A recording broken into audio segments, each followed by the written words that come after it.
Hey guys, Jonah here, back with more beer, and doing another one from the Manchester Beer 52 box. I was hoping that the next one would be arriving today, but they've got a habit of doing deliveries on a Sunday, and we're going out tomorrow over to Margate, visit the neighbours and that, trying to see that Banksy if they haven't taken the wall down yet.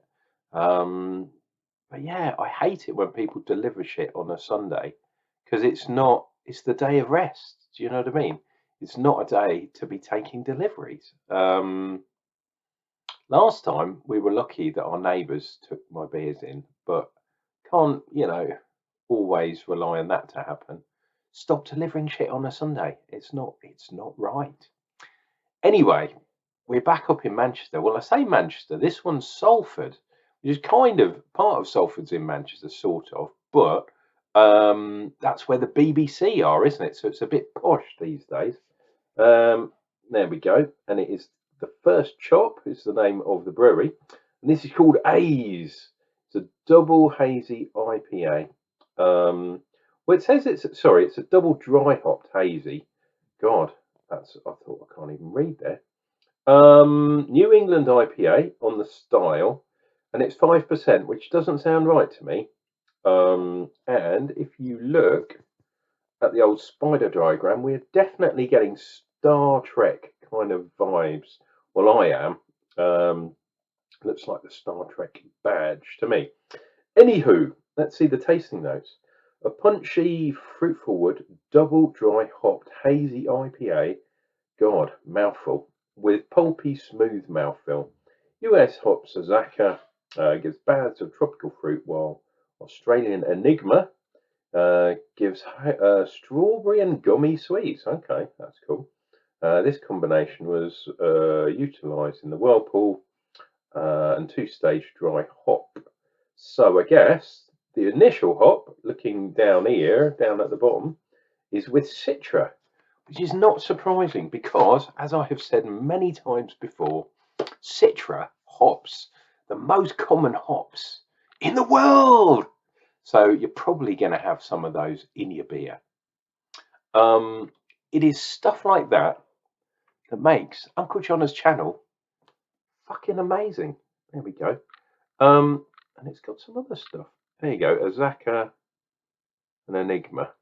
So A's could mean hazy, or it could mean Azaka. Yeah, interesting play on words there. And it says gluten-free right down below, which is fair dues for those that do not like the gluten. And it's First Chop, Eccles. So it's not in Salford. I thought it was in Salford. Eccles, eh? I'm the famous Eccles. Certified gluten-free. Come on. So what have we got in there? We've got barley, wheat, and oats. Gluten-containing grains in bold. So am I missing something? Barley, wheat, and oats all have gluten in, right? So how is this gluten-free? Maybe they've done something to get it out. And the camera's gone a bit hazy. There we go. 5% on the ABV. So we're right on where I like to be usually.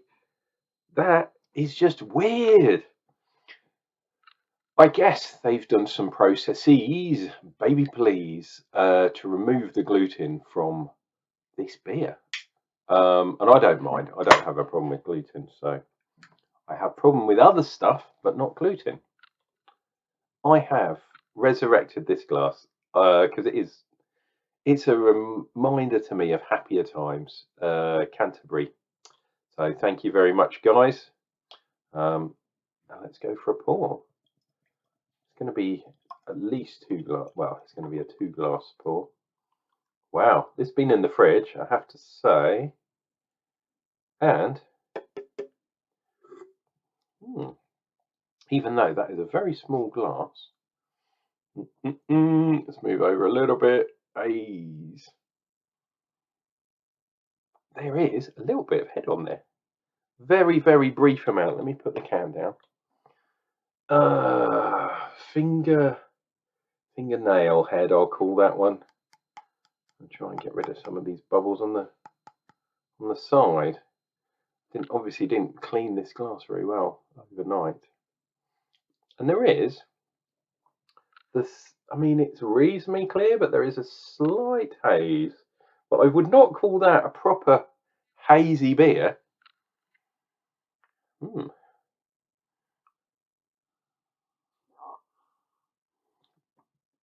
If anything, on the nose, I'm just getting green, like the Citra hops. Green kind of hedgerow and green hops. Grassy kind of hops. Mown grass on a summer's day. Interesting. And I was bottling a beer today as well, so this will be my first. Yeah, I did. What did I do? I did a three-gallon batch. So it was just under. I short brewed it, so it's probably 12 litre, 12 and a half perhaps. And I managed to get 11 litres back out. So not bad, because I always lose when I'm transferring beers and stuff. I never go right to the bottom. So losing a litre, doesn't matter. A couple of beers, I'm not worried about that. So I will definitely drink and review said beer once it's ready. So that'll be in a couple of weeks, maybe 3 weeks time. Put them in bottles. I'm not at the stage of doing kegging yet, although I'm toying with the idea of kegging. It's space more than anything else. Yeah, I'm not sure about this one. Anyway, guys, let's dive in and see what we get.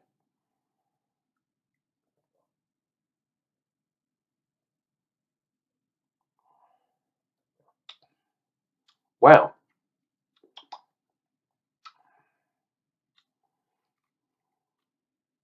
More than anything else, I think I'm getting the Citra. I am getting some tropical kind of juice type notes, but I'm not getting any kind of fruity or strawberry kind of vibe at all. This is more green, more grassy, hedgerow, maybe a little bit of nettle, but it's all green. There's no taste of strawberry, unless they're talking about those strawberry green shoots that come out of the top of the strawberry, which I have eaten stupidly a couple of times. They just taste like grass, to be honest.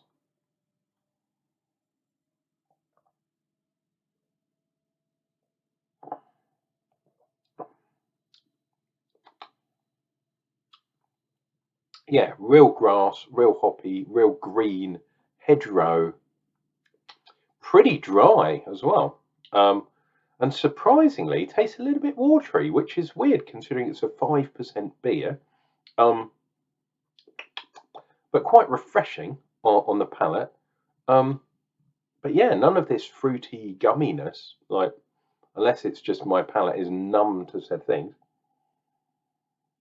And I'm not getting it on the nose either. I wonder, because it's been a month. Let me swirl. I wonder if there's some strawberry stuff gone to the bottom of this glass, this can.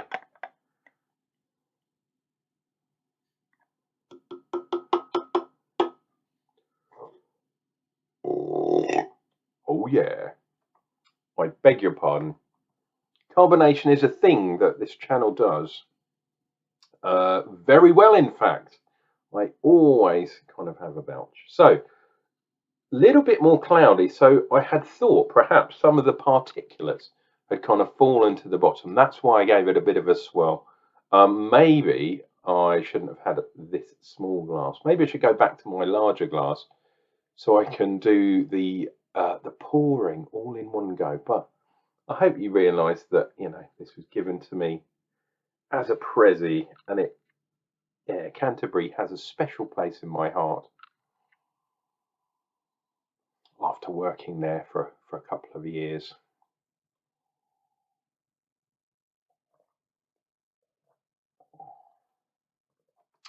Okay, come on, strawberry, do your worst. No, not getting strawberry at all.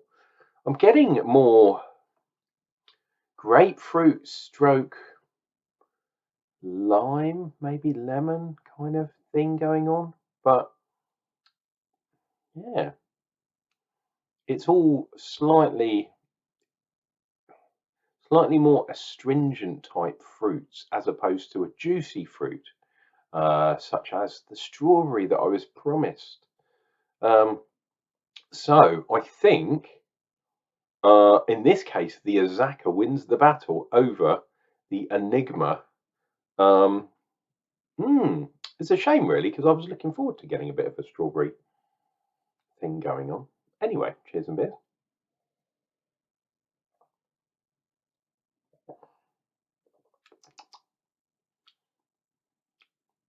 He says going searching for strawberry in there, and unfortunately, none at all. So, first chop, A's. Not, it doesn't do what it says on the side of the can. It's not a bad beer. Definitely in the kind of hazy style. However, for a NEPA style, well, it says two different things. On here, it says double dry hopped hazy IPA. And in the book, it says a NEPA. I wouldn't really say it's a NEPA. And I wouldn't say the dry hopping has worked properly, unfortunately, because it's not given it's not given some of the flavors. It's just given a lot of green generic hopness, which is, I mean, I guess it's NEPA sort of style, isn't it? I wouldn't say it's within the normal strength of a NEPA either. Usually they're sort of up around 6%. Yeah, not sure about this one. It's not a bad beer, but it's just a little disappointing because it's not kind of delivering, I think, what it should be delivering. Anyway, never mind. You can't have an amazing beer. And yeah, if you're up in Salford or Eccles, I'm the famous Eccles. Give these guys a go. First chop. See what you think. Maybe if you see this on in the pub, and it'll be a lot more fresher than you get in the can. But yeah, not too bad a beer, but I reckon they could do better. Anyway, guys, if you've liked this beer review and you're listening this far in, I must have done something right. So please click like down below. Think about subscribing to the channel, and I'll be back tomorrow with another beer review. And until then, enjoy your Saturday evening. Take care of yourself, guys, and share the love and share the beer.